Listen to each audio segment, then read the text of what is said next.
उनका long term plan है। आपको दिख नहीं रहा है, धीरे धीरे बांग्लादेश से हिंदूज खत्म होते जा रहे हैं ना, हो गए ना पाकिस्तान से खत्म। ये इंडियन सब कॉन्टिनेंट अगले 70 सालों में मेजोरिटी मुस्लिम्स का ही होगा। और जो आप करते रहते हो ना, सनातन धर्म तो सनातन है, न आदि है न अंत है, कभी नहीं मिटाया जा सकता। मिटेगा, जरूर मिटेगा। आप यही एटीट्यूड रखो, पक्का मिटेगा। उनका प्रॉपर प्लान है, वो लंबी रेस दौड़ रहे हैं। लेकिन हमारे साथ क्या होता है, जब भी न्यूज में कुछ आता है तो हम सेंटी हो जाते हैं, चिल्लाने लगते हैं जोर जोर से कि ये कर दो वो कर दो, हैशटैग से बांग्लादेशी हिंदूज। और फिर क्या, जैसे ही कोई भी नई मूवी लगी थिएटर में, वैसे ही चलो चलो देखने, अरे भाई क्या आया इस बार, पुष्पा को डुपट आया, चलो चलो देखने, चलो चलो। आज जो भयावह दृश्य हमें कोलकाता से देखने को मिल रहा है, ऐसे पता नहीं कितने इंसिडेंट्स बांग्लादेश में आए दिन हो रहे हैं इस समय। लेकिन वहां से ना कोई ऑटोप्सी रिपोर्ट आएगी, ना ही वहां पर कोई मीडिया कवर करेगा। और अगर न्यूज में नहीं आएगा तो हम भूलते चले जाएंगे, और भूलते भी जा रहे हैं। कभी सोचा है ऐसा क्यों होता है, क्यों हमें ये टाइम टू टाइम झटके लगते रहते हैं? और लास्ट झटका हमें कब लगा था? Kerala story, Kashmiri files, whatever. हमारा कुछ प्लान ही नहीं है, हम कुछ सोचते ही नहीं है, लॉन्ग रन का कोई स्ट्रैटेजी ही नहीं है हमारी। कभी सोचा ऐसा क्यों होता है? क्योंकि हम अपने सनातन धर्म में प्रतिष्ठित नहीं है। वो अपने अल्लाह को जानते हैं, लेकिन हम अपने कृष्णा को नहीं जानते। वो अपने जीसस को जानते हैं, लेकिन हम अपने राम को नहीं जानते। और जो ये सब बोल रहे हैं ना कि जो होता है भगवान की इच्छा से होता है, भगवान ही सब कुछ कर रहे हैं, अब हम क्या ही कर सकते हैं? तो आप एक बात बताओ, हम भी तो भगवान के अंश हैं। भगवान तो पूर्ण रूप से स्वतंत्र हैं, और क्योंकि हम भगवान के अंश हैं तो हमें भी थोड़े ही प्रोपोर्शन में सही स्वतंत्रता मिली हुई है। आपके एक्शंस आपके कंट्रोल में है। हाथ पर हाथ रखकर मत बैठो, वरना जब ये सब आपके घर में घुस जाएंगे ना, तब आप बोलते रहना सब भगवान करा रहे हैं। देखो, भक्त बन जाने का मतलब ये नहीं होता कि आप हाथ पे हाथ रख के बैठ जाओ, ठीक है? हर तरह के लोग चाहिए होते हैं सोसाइटी में, क्षत्रियस भी चाहिए होते हैं। पर सच बात यह है कि आप लोग जो देख रहे हो इस बारे में कुछ नहीं कर सकते हैशटैग से बांग्लादेशी हिंदूज बोलने के अलावा। कम से कम काफी सारे लोग वीडियोस तो बना रहे हैं, कुछ बोल तो रहे हैं, लेकिन उसके अलावा और लोग क्या कर रहे हैं? वीडियो भी नहीं बना पा रहे, और बनाएंगे भी कैसे? वीडियो बनाने के लिए शब्द कहाँ से आएंगे? शब्द आएंगे सनातन धर्म की नॉलेज से।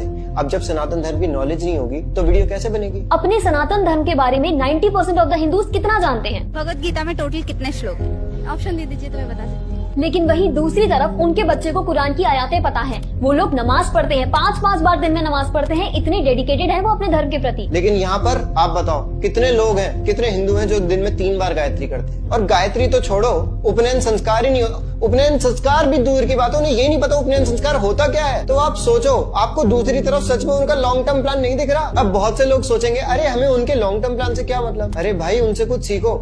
वो लोग अपने धर्म में कितना प्रतिष्ठित है, और यहाँ पर हम क्या कर रहे हैं? हम अपना धर्म छोड़ते जा रहे हैं। अब वो लोग अपने धर्म में अगर इतना डीप डाइव करते चले जाएंगे, इतने स्ट्रांग होते चले जाएंगे अपनी फेथ के प्रति, और हम यहाँ पर अपनी फेथ छोड़ते जा रहे हैं, तो क्या होगा? एक समय पर सिर्फ उनका धर्म हर जगह फैला हुआ होगा, और हम तो एकदम एक्सटिंक्ट हो जाएंगे। फिर हम कहते हैं कि अरे भगवान ऐसा क्यों कर रहे हैं, भगवान वैसा क्यों कर रहे हैं? भगवान कुछ नहीं कर रहे, ये सब हमारे कर्मों का ही नतीजा है। हम लोग रिएक्टिव हैं, हम लोग प्रोएक्टिव नहीं हैं। अगर हम पहले जाग गए होते तो आज ऐसा ना होता, और अगर हम आज जाग जाएंगे तो फ्यूचर में ऐसा नहीं होगा। आज जो बांग्लादेशी हिंदुओं के साथ हो रहा है, उसका कारण वो नहीं, हम हैं। हमारा यूनाइटेड ना होना है, हमारा सनातन धर्म की तरफ आते हुए डेंजर को डिटेक्ट ना कर पाना है। और जाग जाने का मतलब ये नहीं है कि कराटे सीख लो, सेल्फ डिफेंस सीख लो। जब दंगे हो रहे होते हैं ना, तो किसी के हाथ में बंदूक होती है, किसी के हाथ में तलवार होती है, कोई पत्थर फेंक रहा होता है, तब ये किक बॉक्सिंग और मार्शल आर्ट्स काम नहीं आते हैं। 4-4, 10-10 लोग चढ़ जाते हैं आपके ऊपर, कितने कराटे कर लोगे? ये सब एक पर्टिकुलर एनवायरनमेंट में अच्छा लगता है, जहाँ पर एक ऑडियंस होती है, जहाँ पर एक सेम वेट कैटेगरी में मैच होता है, लेकिन दंगों में ये सब नहीं चलता। जाग जाने से मतलब ये है कि अभी अपने सनातन धर्म के बारे में जानो। जब अपने सनातन धर्म को सही मायने में जानोगे ना,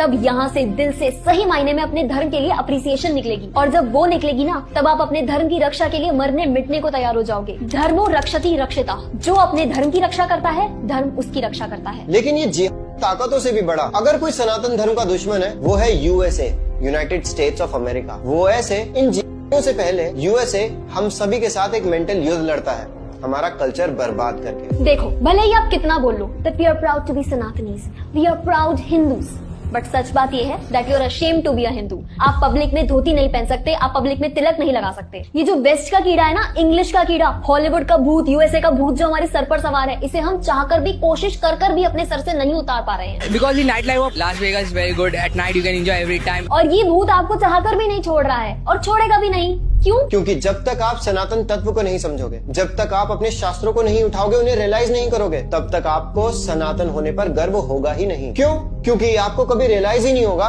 कि आपके सनातन धर्म में क्या आध्यात्मिक खजाना छुपा है। अरे खुली हो, अनहेल्दी फूड हो, सब कुछ वहीं से आ रहा है। ये हॉलीवुड ने हमारे बॉलीवुड को शेप दिया है और इस बॉलीवुड के कल्चर ने हमारे समाज को, नेटफ्लिक्स हो, अमेज़न प्राइम हो, सब कुछ वहीं से आ रहा है। वेस्टर्न ताकतों ने पूरी तरह से हमारे कल्चर को टेक ओवर कर लिया है। बचा कुचा काम ये कोरियन कल्चर ने कर दिया है। सारंगी। अरे एक बार खुद सोचो, जब तक हमारी कॉन्शियसनेस ये कोरियन शोज में घुसी रहेगी, बॉलीवुड हॉलीवुड इन सब चीजों में घुसी रहेगी, तब तक क्या ही होगा। ये यूएसए सिर्फ हथियारों से नहीं लड़ता, वो पूरे कल्चर खत्म कर देता है, कल्चर के खिलाफ वॉर लड़ता है। अगर कोई भी देश में कोई भी सरकार उसे थोड़ी सी भी पावरफुल होती नजर आती है ना, तो वो अंदर तक घुसकर जब तक उस सरकार को गिरा नहीं देगा, जब तक उस कल्चर को खत्म नहीं कर देगा ना, तब तक वो चैन की सांस नहीं लेता। ये शक्ति है उस देश की। तो आप क्रोनोलॉजी समझो, यूएसए और ये वेस्टर्न पावर पहले हमारे कल्चर पे अटैक करके हमें अंदर से खोखला बनाती है, और जब हमें सनातन धर्म पर, हमें खुद के सनातन होने पर गर्व ही नहीं रहता, तब इन इन आतंकवादियों से हम क्या ही लड़ेंगे। आप एक बार खुद विचार करके देखिए। क्योंकि यहाँ से धर्म के लिए लड़ने का कारण तो खत्म कर दिया ना वेस्टर्न इन्फ्लुएंस ने।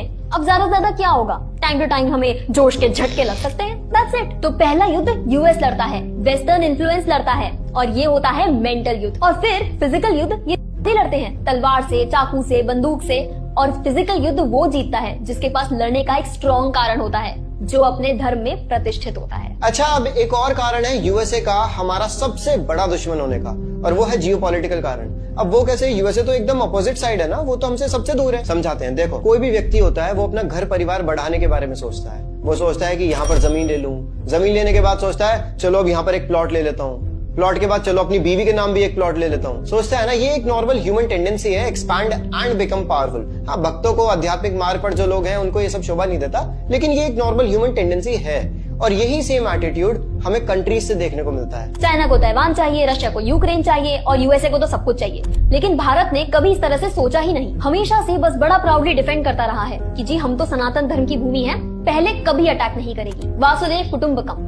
और यही कारण है कि आज अखंड भारत क्या से क्या बन गया है। और अगर ऐसा ही चलता रहा तो अगले 60-70 सालों में हम 25 से 30% और श्रिंक हो जाएंगे। वासुदेव कुटुंबकम कहने में तो बहुत अच्छा लगता है, that the world is one family, लेकिन यहाँ बात जो पॉलिटिकल पॉइंट ऑफ व्यू से हो रही है, ना कि आध्यात्मिक पॉइंट ऑफ व्यू से। क्योंकि आध्यात्मिक पॉइंट ऑफ व्यू से तो सभी भगवान के अंश हैं, हम सभी भगवान के दास हैं, लेकिन क्या वो आपको अंश मान रहे हैं? तो अब समय बदल चुका है। आज के समय पर हम बैकफुट पर रहकर हर समय डिफेंड करते हुए नहीं जी सकते, और यही कारण है कि हम आज कश्मीर को पाकिस्तान से बचाते फिर रहे हैं, अरुणाचल प्रदेश को चाइना से बचाते फिर रहे हैं। क्यों? क्योंकि हम बैकफुट पर हैं। आज के समय पर attack is the best defence. अगर हम ऑफेंस पर होंगे तो डिफेंस ऑटोमेटिकली हो जाएगा, और ये बात हमारी गवर्नमेंट, हमारे फॉरेन मिनिस्टर्स ये सब इजीली जानते हैं, उनकी टीम में ब्रिलियंट माइंड्स हैं। लेकिन अगर वो ये सब समझते हैं तो ऐसे समय पर एक्सपेंशन के बारे में क्यों नहीं सोचते? क्यों चिकन स्नेक को एक्सपैंड करके, बड़ा करके राइनोज नेक नहीं बना लेते?